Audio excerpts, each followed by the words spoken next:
What's up, everyone? My name is Wes, and you're listening to the Ear Coffee Podcast.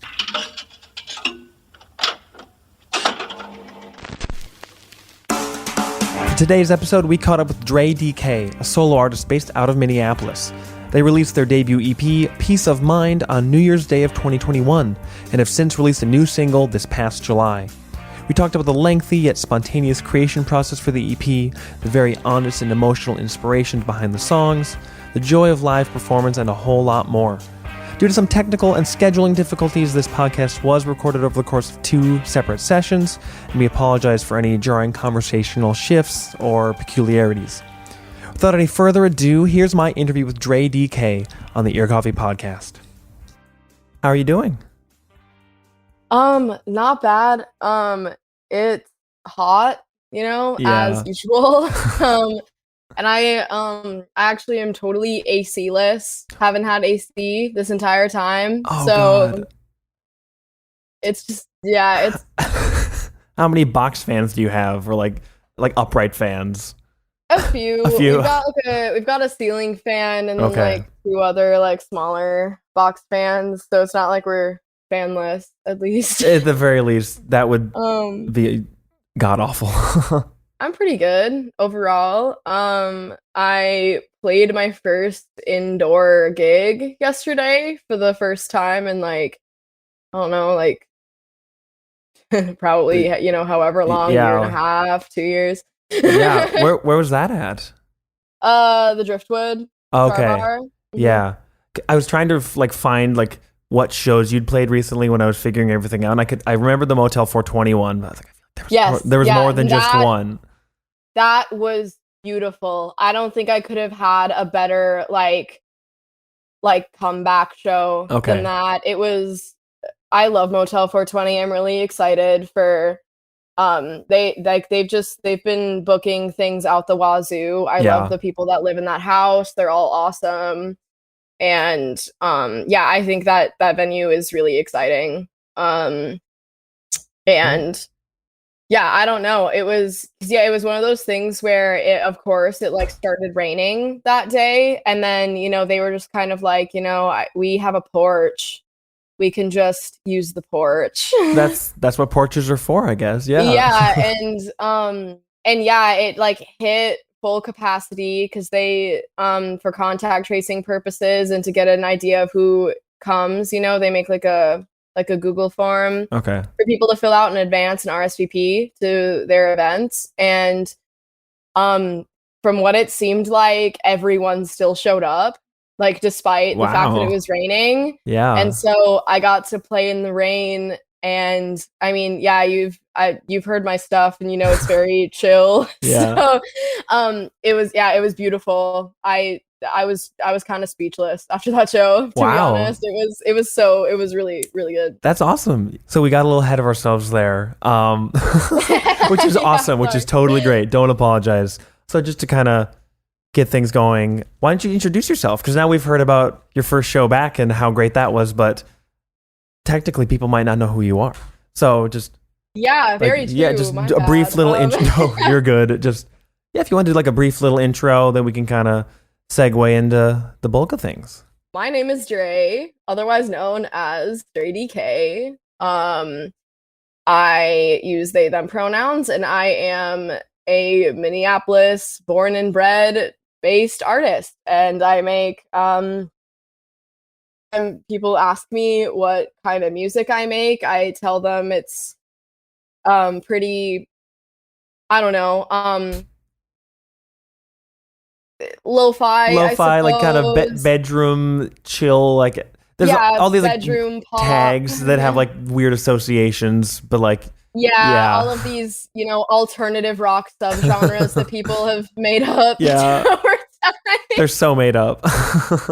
So I find that pretty much any person that makes art, especially musical art, had a point when they were growing up or just when they were younger, when they really first understood how much music and art meant to them. So I'm curious, just looking back as someone who has now released music, performed, and been a public musician for at least a little while, do you remember the first time you really understood how important it was to you, and like when you really first connected with it, just when you were younger? Yeah, I mean, I think as long as I can really remember, the second I started singing, however old I was, I was just, it's all I wanted to do. I was like just singing all the time. There was all sorts of stuff that like I mean, both of my parents are musicians. My father is not a very active figure in my life, but he has pretty much dedicated his entire life to music. It's all he wants to do. He he's been doing stuff on his own on top of just playing with random dudes throughout, many years.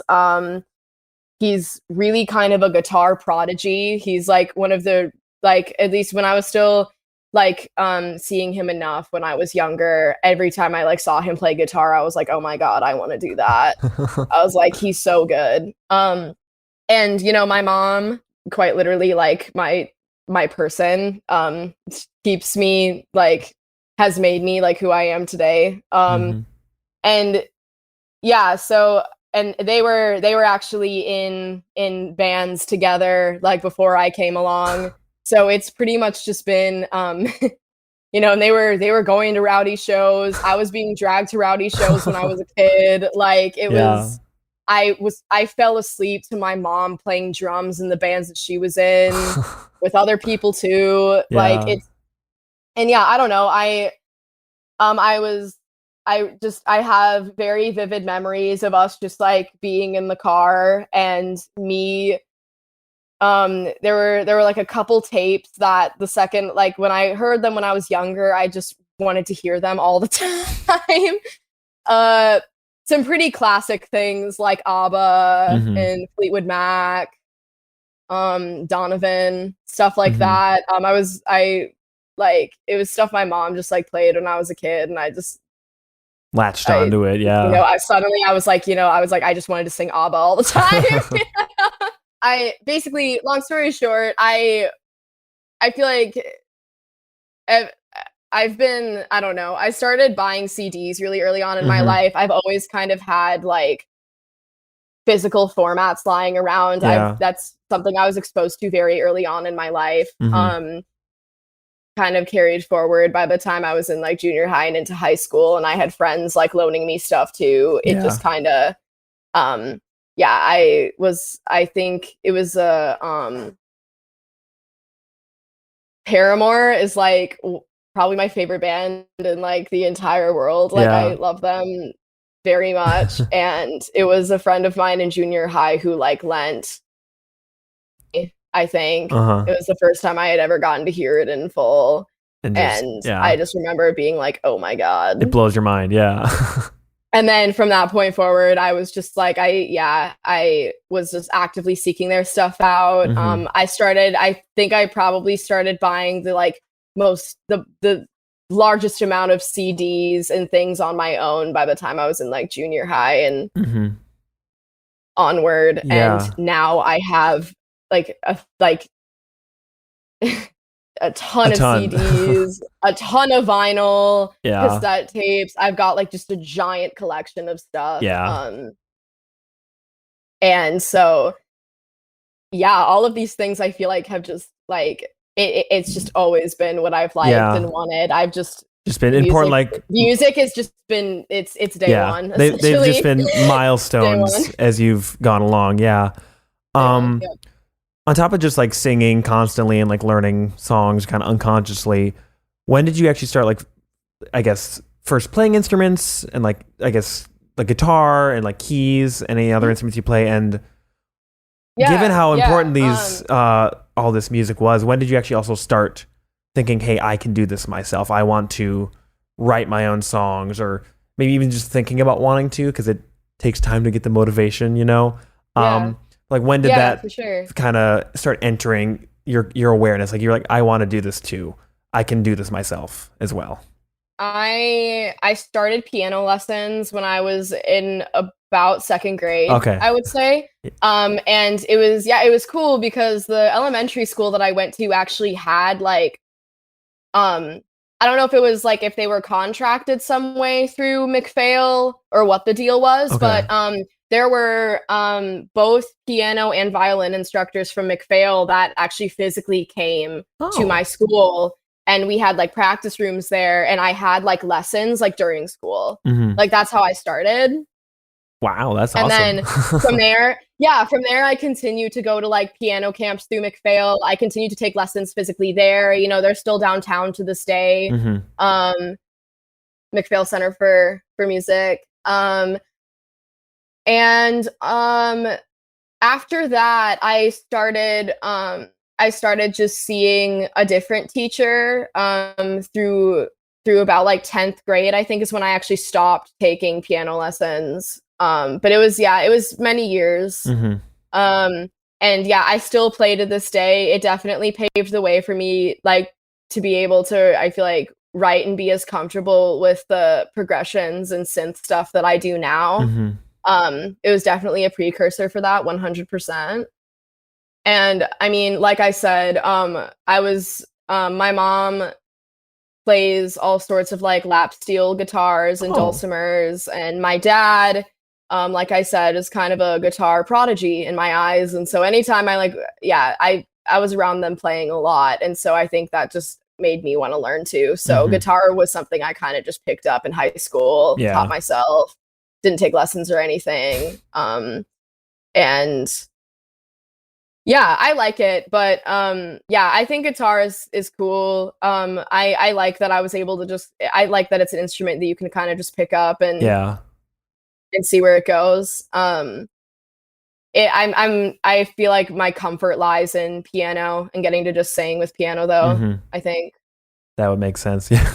And yeah, I actually did not start writing and sharing songs with people until high school, like about halfway through high school. I never really liked any of the things that I wrote. I never was super into them, really. And then when I started going to Perpich, when I auditioned for Perpich, you have to write songs and showcase them essentially to get into the music department at Perpich. And so I was like, okay. I was like, okay, all right, cool. This is a good challenge for me, I think. And then I did actually end up writing a song that got me in, that I feel like kind of made me say to myself, oh, I can write a song that is kind of good, I think, that I like. Yeah. And then there was like a senior, actually both a junior and senior project that or projects, I guess I should say, that I did at Perpich that involved me writing music and sharing them. So I think that's kind of how it started. And then I don't know, I took one production class, recording class. Yeah. That kind of sort of what Ableton is like, but just kind of goes over the basics. Yeah. But yeah, I am GarageBand to death. I love GarageBand. I've always just enjoyed using GarageBand. I think that GarageBand enough credit. Actually, it is really easy to use, and if you invest in other equipment, there are things that you can unlock within GarageBand that I feel like you just don't have otherwise. Which I think is like I have like a MIDI controller. It's basically just kind of like a miniature sized like keyboard sort of deal with like a,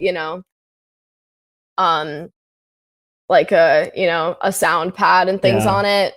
And the second I plug that baby into GarageBand, I just get all of these sounds, all of these things that I can do that I didn't have before. And once I invested in that, I was like, okay, this is going to change the game for me. I'm really going to see, that's when I started taking production more seriously and started kind of navigating production and mastering and that sort of thing. Yeah.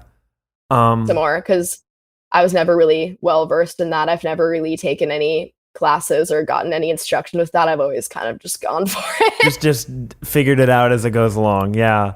Yeah. Like that's it's still a learning process. Oh, I'm sure like even like people that have been doing like engineering for like decades, like they are still figuring new stuff out and whatever. So yeah. Maybe this is just kind of as a result of kind of how of these projects you mentioned, like for Per Pitch, where you had to write and perform or at least record these songs or just some songs, and doing that solo, doing that alone.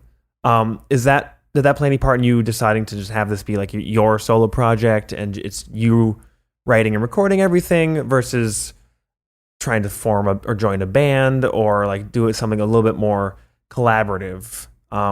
Or in general, I guess, what was why did you want to do everything, like do it yourself and record everything yourself versus joining like a group, or just because those are two different ways to kind of get music out there and present yourself? Yeah. I mean, I think that, music to me and expressing yourself through music, as I feel like with any art form, is very personal. It's very vulnerable. And I guess, throughout the time I've spent like really connecting with music and expressing myself through music, I have come to find that I'm perfectly cool with being solo and doing things myself because it's just I'm writing stuff that reflect my experiences and my thoughts and my feelings. And what was cool about Per Pitch was that we were actually, basically obligated to work with others and work amongst other musicians, which I think is really important. I think music is also very effective when you're in like a collaborative sense. And if you manage to find people who really connect with and you're able to work together and together, I think that that's beautiful. I've played with people before. Like I've been in stuff that like, even into college, there were some occasional bands I would say that I've like played in. I've jammed with many people throughout the years. We've messed around and learned covers and things like that. Just scheduling can be hard, and yes. And sometimes it just doesn't work out, and so I think with like I've continued to sort of do my own thing because it's like I can also do that in my own time, you know, and I can really, if that's just it. I feel like I can just sort of take my time, do things at my own pace, and if there's something that I don't like, I can just, I can. There's no like awkwardness where you have to like talk. It's like, hey, maybe can we try something different? Because that's just. Even when it's done, like people are super nice about it. It's just kind of always a little uncomfortable, a little awkward. I like being able to construct things at my own pace. I like being able to, make things sound the way I want them to sound. I don't feel like I'm someone else or feeling like, I don't need to like really communicate with someone else about how something should be vision, or how or how someone else would like it to be, Yeah. Which is nice. But yeah, especially being in like my early 20s now, I am still perfectly open to potentially joining a band or forming a band, being in a band. That is absolutely something I would do. Yeah. If the opportunity arose. I think we're still, making our way through this pandemic. We're definitely still in. Yeah. Feeling like it's ending or something. It's not. And people are still readjusting, readapting as life continues to do what it may as things do. Unfold. And and so I think just keeping an open mind. Peace of mind the EP I just released, most of that I did through the pandemic. Yeah, I had some more time on my hands. I had a lot of feelings. I had a lot of stuff going on. Yeah. And I think I managed to really get the motivation towards the tail end of 2020, where I was just like, oh my God, I'm doing something here. I'm doing something and I'm working on this and I'm gonna finish this. I'm finally gonna release like a full-blown project and put it as many forums, as many places as possible. Just try to get it out there. Yeah. Kind of going back a little bit, since your first, at least officially released song under, like, in this as Drey DK with this like artistic mindset, I guess, was Pity Party, and that came out in 2019. Was that did that song feel different to you? Because obviously you'd written songs before, but that was the first song that you recorded and released officially out there, and now it's on the EP, but I believe identical version. Just talk a little bit about that song and when you were writing it, so a few years ago, and maybe even like how your perception of it has changed since then, in like leading up to actually it coming out on the EP versus releasing in September of 2019.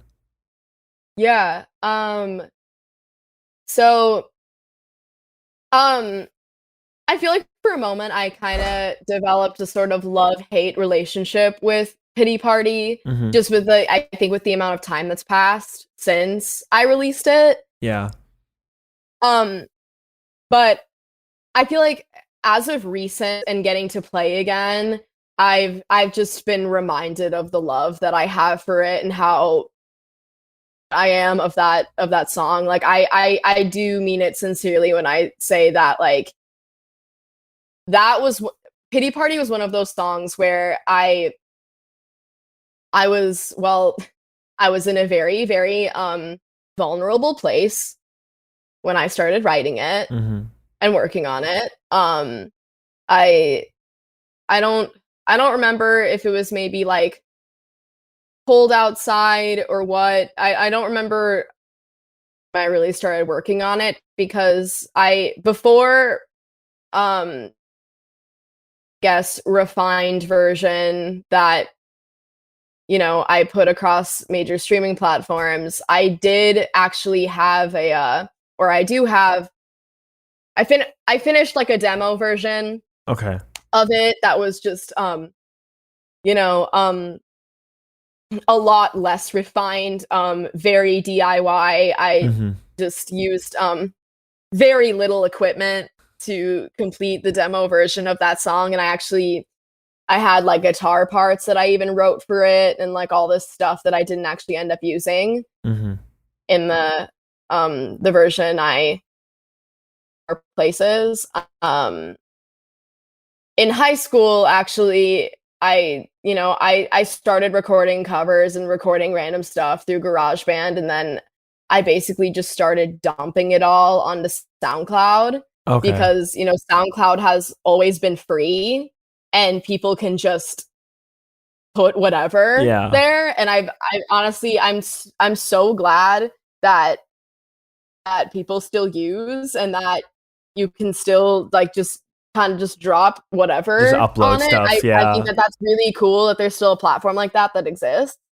I don't know, in a way it's almost kind of like a time capsule, getting to like look back at the stuff that I just have put there.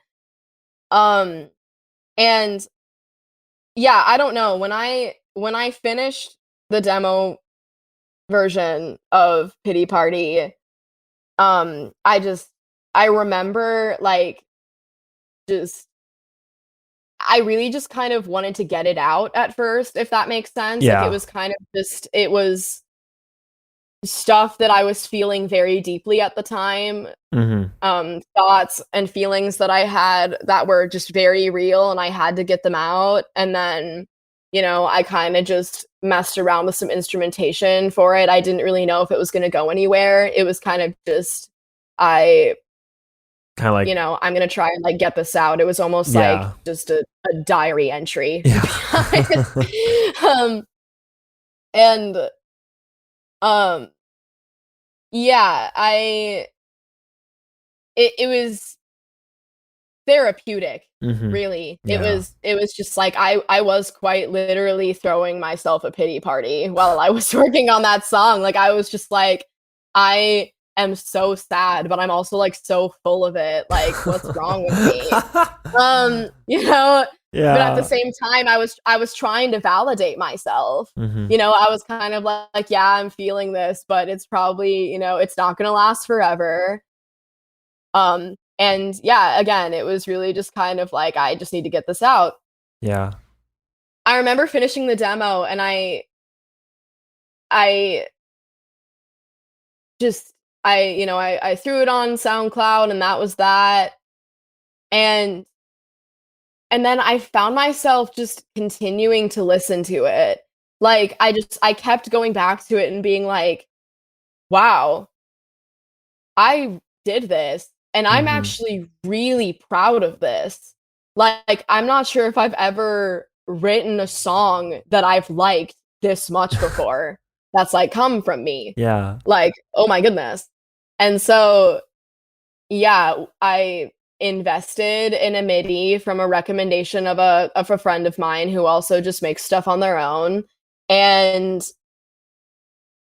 know, and I gave it a go. I started messing around with it and then found some sounds and things I really liked. And then I kind of simplified it a little more, you know, less instrumentation, less stuff going on. I kind of just wanted it to flow a little more. And then the second I finished it and I was satisfied and I had everything balanced and sounding the way I wanted to, Yep. I was like, just pull the trigger. Like, I seeked out like just a random music distributor online that I could just pay and get my song on everything. Yeah. And then that's what I did. That's that. Yeah. I didn't even pick a release date for Pity Party. They did. It just came out. I just was like, whenever. I was like, literally whenever. Just give me an email when it's live, so I can like exactly. tell people about it. Yeah. And then so that's what happened.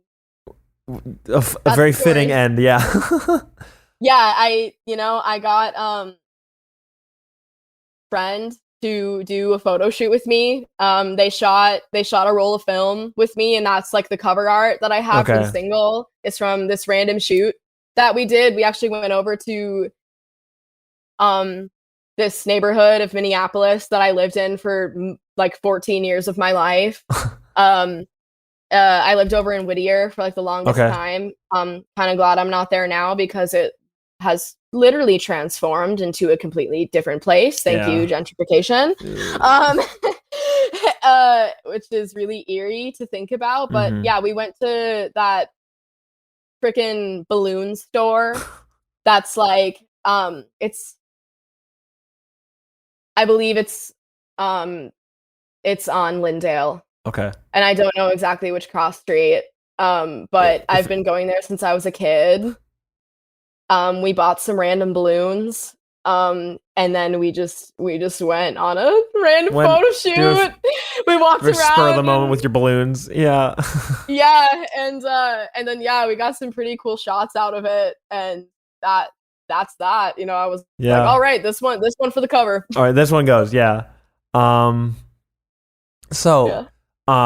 With Pity Party being, is that the most, or the song on the EP that you wrote like longest ago? It's like it's the oldest song on the EP, or because I know you mentioned, you mentioned the process for a lot of these songs that are on the EP started in March of 2020 when you were suddenly presented with so much free time, and that month was kind of the initial catalyst. So and and I think also just increased isolation and having to like sit with my thoughts and shit in a way that I feel like I was already doing before, but I ended up like really just sulking in it a lot more.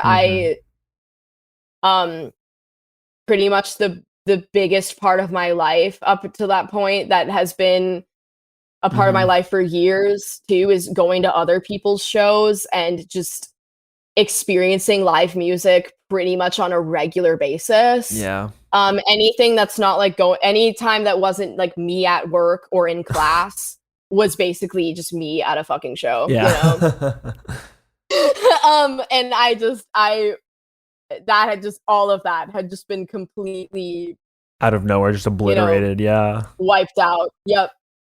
And so, yeah, I would say that, yeah, Pity Party,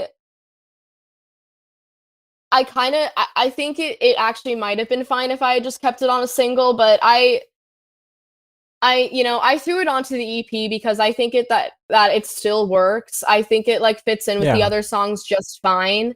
And I also think it's good to be releasing songs either. I think that's a thing that artists do all the time. And so I was just, I felt like I think it can be on this thing too. Yeah. And I think also by doing that, I'm able to have it on Bandcamp as well. Yeah. And other places where it did not exist before. So that was another sort of thought. Just giving as much access. That. Yeah. Yeah. And I mean, otherwise, Peace of Mind was the first song that I wrote. Yeah. That, which again, I did not, this was still early on enough. March 2020, I didn't even realize that I was gonna write an EP yet. Oh, of course not. I had no idea. I did Peace of Mind, and I kind of almost heard it as like a demo in my eyes at first, and I did actually have it released separately for a while as like a single demo. And it was up for a while. And then I took it down. Yeah. Because I don't know, I got a little, I kind of hit a creative wall after that, to be honest with you. Hazy and Peace of Mind were almost pretty much back to back. I felt like I kind of had a flow going, and I was like, oh wow, cool. I'm like, I just wrote these two songs, not too far apart from each other. That's pretty cool. I got really bummed out. Yeah. After Peace of Mind was out. Because it was, that was kind of that Peace of Mind was like a pandemic song I wrote. It was it was really? First in what I thought was going to be the only pandemic song. Yeah. I was gonna complete. Yeah, after that had been out, or at least uploaded for a little while, how did the other songs, the other, I believe, 4 songs, excluding Peace of Mind and Pity Party, how did those kind of unfold, and you found yourself finding that creative spark again? Was there like a catalyst for that, or just kind of time, as time passed over like the summer and into the fall? Time, 100%. I think I also, I think once I hit a creative wall, a bunch of really incredibly powerful, moving, and traumatizing things began occurring in this city. Minneapolis really went through it last year, and it was unlike, I think, anything I've ever experienced in my lifetime, at least since living here. I lived here my whole life, and I have never seen or experienced something quite like what happened. Yeah, nothing even close. Last summer. And again, it was incredibly hard, but it was also incredibly powerful, incredibly important. And I think that I needed to put my time and energy into that and do whatever I possibly could to support people during that time. Once that happened, and then on top of, I feel like, emotional weight and other things, I started writing more music after that, because I was kind of reconnecting with myself, but at the same time, it was kind of more like I'm kind of back in tune with my emotions a little bit. I feel like I have some more shit to say, even if it's like not all that happy, even if it's not all that perky. This is kind of where I'm at right now. To summarize something that was lost during the prior interview, like you just kind of hinted at, there was a long period where you weren't working on anything or weren't creating anything that you felt stuck, that you felt compelled to continue working on, and just was your priorities were elsewhere for much of the summer, and for obvious reasons, given that we live in Minneapolis here. And so let's just jump right to the after that, when you were really feeling out the EP, writing some of the other new songs that would end up on the EP besides the title track and Pity Party. And I guess talk a little bit about what drew you back in to creating works that or like things that felt you had a connection to versus just kind of the residual messing around that any musician like happens to make when they're creating. Yeah, I mean, yeah, I think we talked a little bit about this last time. I don't really need to go into as much detail this time around, but yeah, post Uprising, the first song I managed to write that kind of actually like gave me like the sense of, oh shit, I think I am like making a project here. Like I think I finally I think I want to, have at least 4 or 5 songs that can go on something together. I think the the first song that came post Uprising for me was Do You, which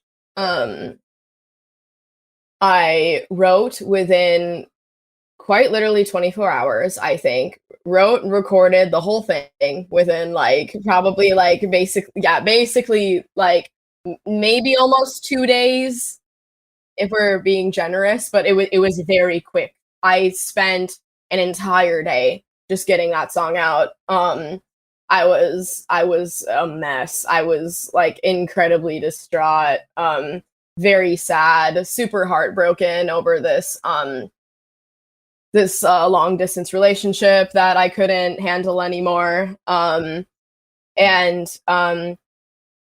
I feel like both the pandemic and the uprising resulted in a lot of like hypersensitivity to a lot of things, emotions just running really high, people being very traumatized and sad at the state of the world and how it continues to treat people. And so I was a complete wreck after that happened, because that pretty much felt like the one remaining thing I really had like going for me, and I like ended it, and then I was just a complete mess after that. And then I literally wrote Do You immediately. Mm-hmm. Just stemming right out of the overflow. That is very, and that is actually very, very rare that I've ever been able to write a song like that. Mm-hmm. That has never happened to me before. Yeah, I mean, it was really wild, actually. It's really genuine. It's just like no real time for editing. It's just what's coming out in the immediate aftermath. Yeah. Mm-hmm. So just since the songs on the EP have come from a lot of different periods of time in your life, with Pity Party, title track, and now Do You with the other, I believe, 3 songs that were written after that. When you think about the stuff you were working on at the very end, the finishing touches, or like the last song or so you were working on for the EP, and you compare the process or the writing of the earlier stuff, like especially Pity Party, since it was written so much earlier, but even Peace of Mind, when you compare your kind of state of mind and your writing process from those periods of time, are there any like really strong similarities that stand out to you, or even strong differences, maybe just with the benefit of time, maybe giving a little bit of perspective to how you've grown as a writer and an artist?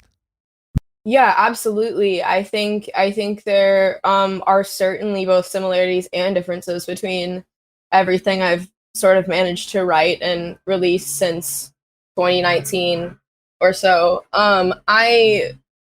Yeah, I mean, for me, it's really just like, I don't know, it all just kind of, I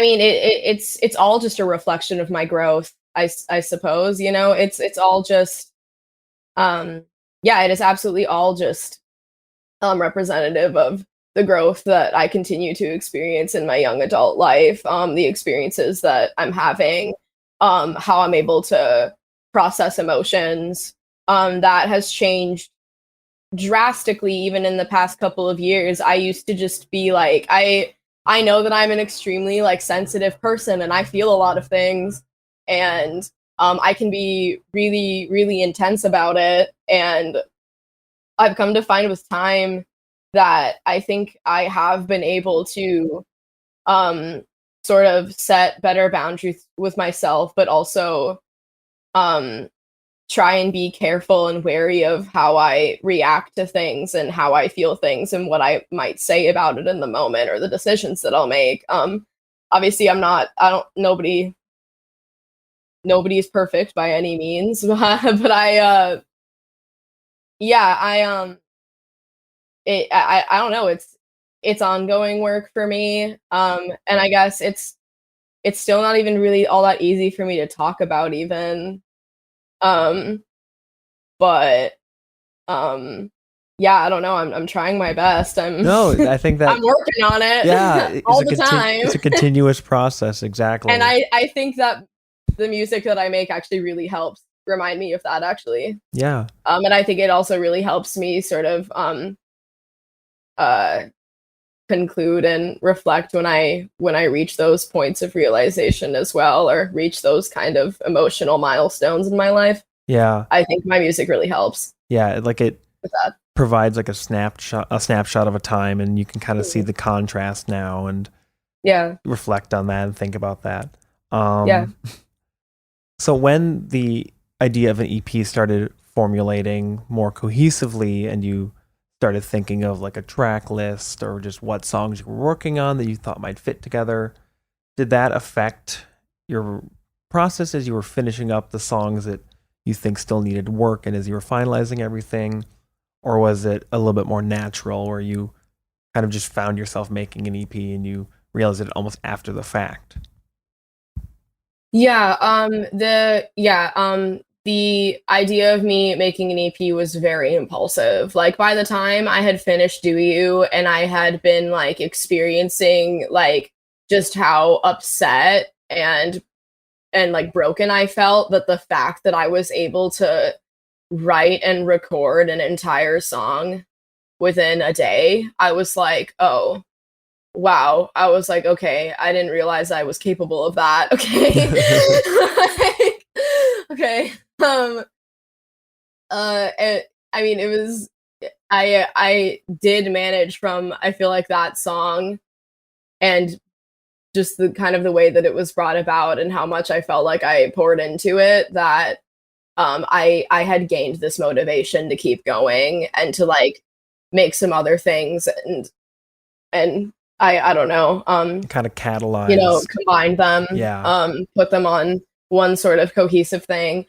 I mean, because it's weird because I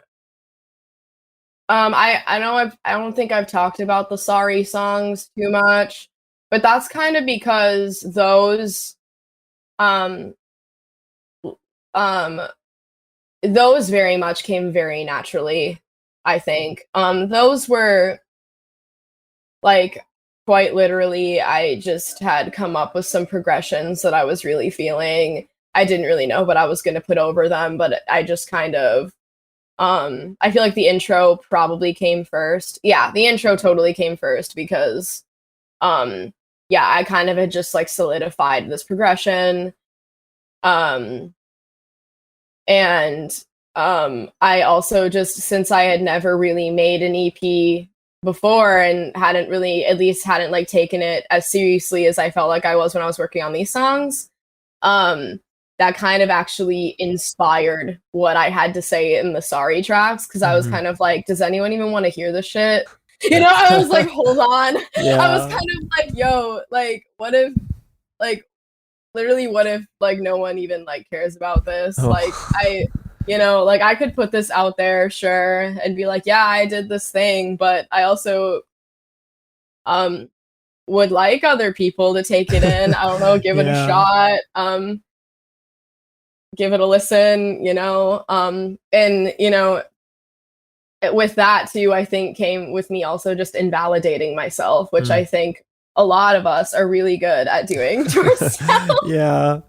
Being like, wow, this is dumb. Yeah. I'm saying this actually does not matter at all. Oh, that's too real. The imposter syndrome is real. Yeah. And so that's definitely how the Sorry tracks came about. 100%. I was like far enough along in this process where I was kind of just like, oh man, like I felt like I had this progression over and over, and I think I kind of got maybe fell a little too deep into that, and I was just kind of like I'm like, does this even? I'm like, what am I even? What like, what does this matter at all? What is the point of this? Is this just for me? Yeah. And then I don't know. There was a lot of exploration for me with like sounds and things that I was capable of doing with what little equipment I have as well. And I kind of wanted to broaden that as well.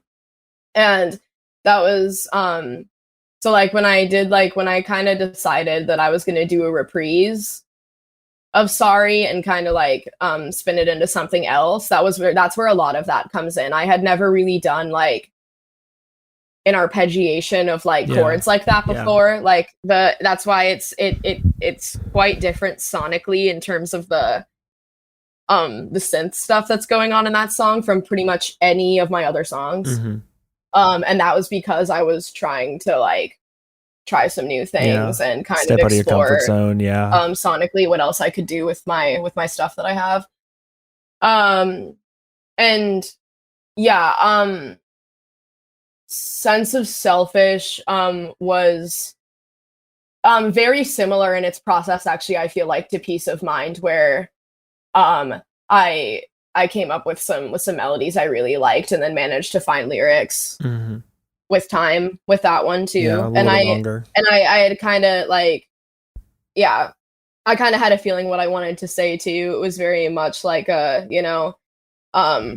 I'm really deep in myself and need to and like kind of feel like addressing that and digging in kind of deep, exposing myself a little bit, that was.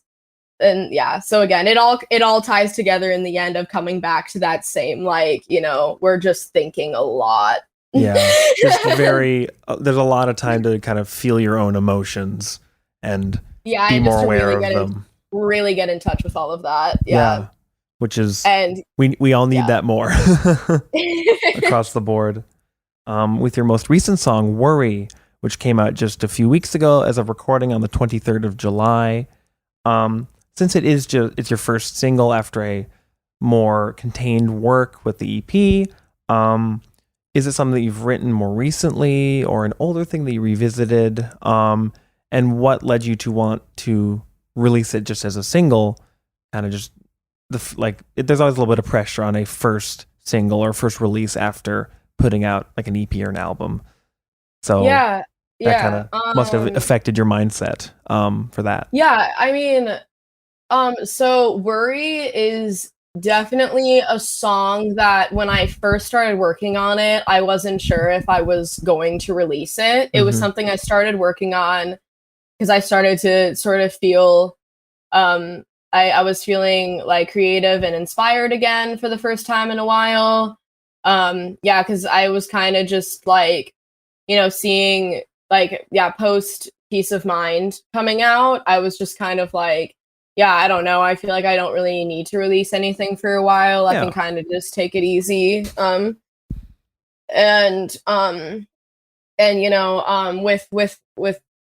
With life kind of reverting back a little bit to before times or whatever anyone might be calling that. That with that too came like me actually being able to like kind of like hang out with people again and like go to stuff. Try to be safe about it, but like like you're literally talking to me and I'm in Los Angeles right now, which is like this is the first trip that I've been on in over a year. Yeah. For sure. Probably like a year and a half, maybe. Yeah, at least that's and even when I first got here, it felt so weird. I was like, am I really on a trip right now? I'm like, this doesn't even feel real. This here? like, I'm like, this feels weird and kind of wrong. Mm-hmm. But yeah, it's been chill. It's been chill. That's good. But yeah, Worry, I don't know. I worked on for quite a few months, actually. It was just kind of, again, something I started because I was feeling inspired again. And I was also kind of, I had hit a wall creatively for a while and I was feeling pretty burnt out. And I came to find that a lot of my friends that I was back in touch with were feeling very similarly, very burnt out, not really sure how to talk about it anymore either. I think a lot of people have just got so used to this like cycle of every day where it was either like just going to work or being at home. Yeah, there's no real in between. It was just that it was just like, it was hard to really feel like there was anything enjoyable anymore. Really. And like things just felt, I think, really kind of hopeless for a while, and to be watching people pretend like we weren't like in this deadly pandemic that's killed millions of people, and like to this day, like people are still getting this mutating disease. It's like I think it was really hard. It's still really hard for a lot of people. Yeah. To say the least.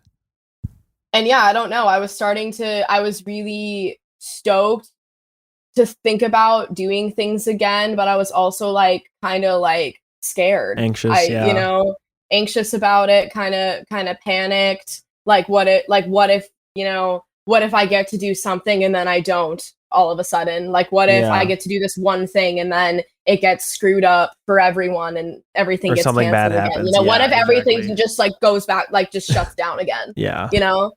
I'm like, what's the point? Like, I should probably just not do anything. This is almost too real. My goodness. And so, I kind of wrote a song that was a clusterfuck of all sorts of those things that I just talked about. This very, like, dissociating, but also, like, but anxious, but also, like, excited, wanting to get back to life song, you know? And I don't know. It was a synth melody that I was really excited about when I wrote it, and I was like, "Oh, this is so nice!" Like, I don't think I really like to loop melodies. Obviously, that's kind of like my thing that I do pretty consistently in most of my music. But I was really, really excited about this melody. And I'm honestly really incredibly proud of my lyrics to this song too. I felt like it was really nice to take some space from writing for a while so that I could like genuinely make something that I was this satisfied with in the end. Because and I also throughout the year I had been recording spontaneous bird sounds from various locations. Delightful. My backyard, whatever like larger park I could make it out to, if I was by the lake, whatever.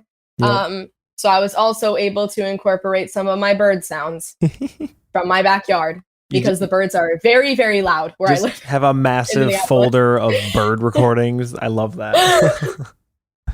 You're going to start making ambient music sooner rather than later, just like really slow synth notes, and you already got the bird sounds recorded. Like, you're halfway there. Yeah, and then it was helpful too because I even I sing, I bring up the birds in the song too. I'm like, the birds, they are singing so loud. They seem to know what's going on. I definitely don't. So maybe they can tell me something. Kind of touching on, you were talking about just with things coming back, and those things include live performance. And I know when we first chatted, it was just after believe your first and since then only show in a little while, and just first major-ish show back. So with even concerns and cautions being put back into place, what do you have planned going forward? Like, are you going to hopefully continue to play some shows when you can? I don't know if I might have missed any ones that you've announced, or even just continuing to work on the new songs that you've been maybe thinking of. I do have more coming up that I'm actually very stoked about. Pretty much. So yeah, I will be back in the Twin Cities. I have a awful red-eye flight scheduled for Wednesday night that I think I'm just going to have to be up all night. Oh, it's boy. Fine. Yeah. It is what it is. I'm scheduled to work at 11 a.m. on Thursday too. Go. So that is we are just going to be like just nonstop, like lots of coffee. Yeah. Yeah. And but yeah, the Saturday, literally, yeah, this upcoming Saturday, I am playing a water protector fundraiser with a bunch of really cool other locals. Yeah. And I am very, very stoked for that. I think that is going to be really sick. I've got friends who will be selling art as well. There's going to be a bunch of tabling. People are going to get to sell prints. I believe me alongside all the other artists I'm on the bill with, we're going to get to sell our merch and stuff, which will be cool. And then all of the entry proceeds of at least $5 or higher, sliding scale. So all the money we make through entry, as well as all of the alcohol, is going towards water protectors up north who are fighting the Line 3 pipeline. Yeah. Yeah. That's really exciting. That is, yeah. And I've been actually thinking about that's been weighing very heavy on my mind since I've been in California, because you can't drink tap water here. No. You literally can't drink it. Does that have to do with the fires, or is that just a general thing? People need to purchase filtered water to drink. Does that have anything to do with like the wildfires, or has that just been an ongoing thing in California? I mean, I might not know this. Like, that's totally okay. Yeah, no, I definitely don't. So I don't want to like spread misinformation about exactly why that would be. Yes. Just since I've been here, every like the person I'm staying with, the other apartments of friends that I've made out here that I have visited so far have all just been like, do not drink our tap water. You will literally get cancer. Oh, because it's just lead in the water. Yeah. I think the water filtration is just not good. Not good, to say the least. Here. I'm actually really stoked that my first show back is going to be one alongside my pals and Lapdogs. I love them. They're always so fun. I've seen them a stupid amount of times. I've seen Milo before too. They're also very good and have quite the platform as well. Probably the largest platform of any other band playing that bill, which I think is going to bring a lot of people. Hopefully, which is good, but also like, stressful. I think we're going to have to, I'm probably going to say something in the next couple of days about like, please wear masks. Please. Be vaccinated. Please, and also, please also be vaccinated. That would be good too. But both good, yes. I know we'll be outside, but it's and then I've got I think his name, I think his stage name, he's going by Zarok, and that's my friend Omar, and we actually go as far back as elementary school. So the fact that I'm about to be like sharing a bill with this kid I've known for so long, it's very sweet. I'm very excited. Wonderful. I think it'll be fun. The only other thing I can think of on the books for me show wise too is I'm opening for an up and coming queer band that's actually based at Augsburg. What band? And they're called Happy Apocalypse.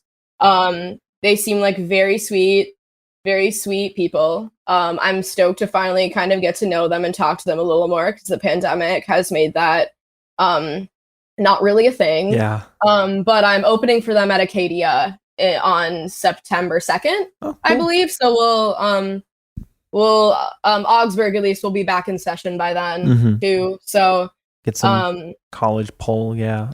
Yeah, so it'll be like a bit of a nice little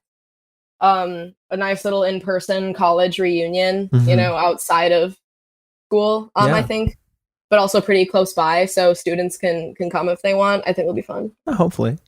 So Happy Apocalypse is a band that you probably want. It sounds like I have not heard of them, so hopefully we're just they're getting a little bit of a shout out here, but I always love ending episodes by asking like who are the bands or artists local here to the Twin Cities or Minnesota that you think are underrated, that you want to just shine a spotlight on and draw some attention to, who's been in your rotation lately, and just spread the love and hopefully get some people turned on into some cool new local bands. My goodness. Oh, I know this is always a big question. I know. I don't want to forget anyone either. Yeah. That's the worst part. I'm so bad at being put on the spot. No, take your time. That's the joy of editing. I mean, like, as famous as I feel like Gully Boys are getting, I know that they're like, you know, I think they're gonna blow up. I'm just waiting for the day that they are just going to explode. Well, I mean, it's, you know, in Minneapolis, like, we obviously in the Twin Cities, they've got the Twin Cities on lock. Like, obviously, like, people know who they fucking are. But I want them to explode. I want them to be able to, like, literally be like just the shit, like, anywhere that they go, because I'm so serious. They have worked so incredibly hard to get to where they are today and to, like, be signed now, and all of the work that they've been doing, everything they do to give back to the community, fundraise for the community, support the community. That is always like that. I feel like is one of the, like, just most, like, incredible and most profound things I feel like about them is that they're just like, they're not just a Minneapolis band because they're, like, from here or whatever and they, like, live here, but they are, like, connecting and supporting. They uplift and support the community with what they do, and they, like, and then when they play shows, everyone has so much fun. Like, everybody wants to come out and support them in return. Yeah, their show at the Fine Line a couple weekends ago was like, I hadn't seen some of the people that I saw in, like, I don't even know how long. Like, you know, since the pandemic, since like a year and a half. Yeah, it was insane. But yeah, anyways, big fan, big fan. But, like, also at this point, who is it? I have to express my utmost awe and affection I have towards Bugsy. Emily and Shannon are both so incredibly sweet. I've had the pleasure of, like, knowing them somewhat and, like, being acquainted with them for quite a few years now. We all used to teach for She Rock, the nonprofit based in Minneapolis, you know, that throws rock and roll camps for young femme and queer youth. And so I've gotten to see their musicianship evolve, and as well as, like, kind of just get to be around them for quite a while, and to see this band that they're in, like, gaining the momentum that they're getting and, like, doing the stuff that they're doing. I'm so here for the modern day, like, sort of, like, grunge resurgence, but having it be, like, femme fronted, I think is really, really cool. Otherwise, I am really bummed to have missed out on the 26 Bats album release show. Was Keep for Cheap this past weekend. I think it was over the weekend. With Keep for Cheap. I'm really bummed to have missed that. Mrs. Pinky and the Great Fox played too, and I love Ev. I adore Ev. And they played with Mrs. Pinky. Yeah, I'm so pissed. That I couldn't go to that. That was, like, just completely stacked lineup. Like, just a fantastic music. It deserved to be to sell out, and then, like, you love to see it. I do love to see it. And I think, I don't know, just one last lingering thing I also feel like I need to bring up when we're talking about thank you for reminding me of, like, the drive and the passion I do have towards the DIY Minneapolis community, because I think being out here in LA has really kind of made me a little distanced from that. Mm-hmm. And I'm being reminded right now why I love the Minneapolis scene so much. There's probably so many people I'm missing right now. Well, and that's feel the thing. bad. I'm sorry if I know you and love you and you make the music and I forgot. If it makes you feel any better, we've never gotten any like weird complaints from bands like, hey, how come this person shouted out every one of my friends' bands but not me? It's just, me. We all know how many good bands there are. And so I think people are hopefully very forgiving about that and accepting like you'd be here for another like hour and a half. It'd be longer than the interview itself if you were just listing like every good band. But yeah, no, those are all great artists. Definitely second all of those recommendations. So check all of them out if you haven't. But if you're listening to this, you probably have. I hope. Yeah, and I've got I do actually have a playlist on my Spotify page that I use to highlight a lot of the local people that I have my eyes on and that I think are really inspiring. It's called Local Love. It's got this like really stock image-esque image that just says I heart MPLS on it. So it's really easy to spot. I try to stay up to date too with like the stuff coming out. So I did just That's funny. somewhat recently update it with more like up to date Gully Boys. Yeah, their new song. Bugsy and Lutalo. Can't believe I didn't bring up Lutalo. Also incredible. He's going on tour with Adrian Linker this fall. It's going to be amazing. Cool. So good. Yeah, definitely. I'm looking at the playlist right now. Yeah, one of his newer tracks, Bad Man, so fucking good. And then I think some newer 26 Bats as well. I tried to update a couple of the songs on there somewhat recently, but yeah, check it out. It's got some good people on it. A lot of good people on it. Cool. Well, on that note, thank you so much for taking so much time over the past few weeks to get this done. Thank you so much for sharing about your EP and just being really honest and candid about your music. So if you haven't checked out Peace of Mind, definitely do that now if you haven't. I think CDs are still available.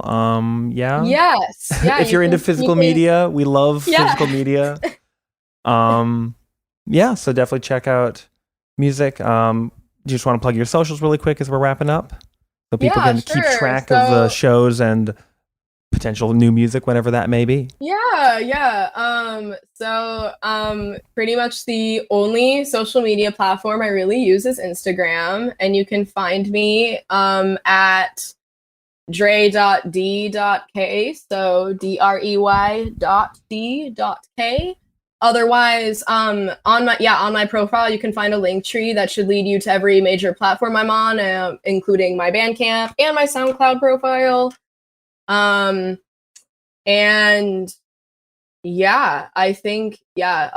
it's just DREY space DK on everything. Yeah. So hopefully you'll be able to spell it based on the podcast title here if you're somehow having trouble with that. If there's any issues with that. Yeah. Yes. Call the toll-free helpline for spelling issues. If you are vaxxed and looking for something to do on Saturday evening, and you would also like to help support water protectors up in northern Minnesota, just head to my Instagram. I will be promoting the heck out of this show on Saturday, and you can just let me reach out for the address, because that is something you'll need to reach out for. The Ear Coffee Podcast is a companion to the blog of the same name. If you like this episode, please leave us a rate and review so we can stand out among the other music podcasts. You can follow us at Twitter, Facebook, and Instagram @EarCoffee. Thank you for listening, and we'll see you next time.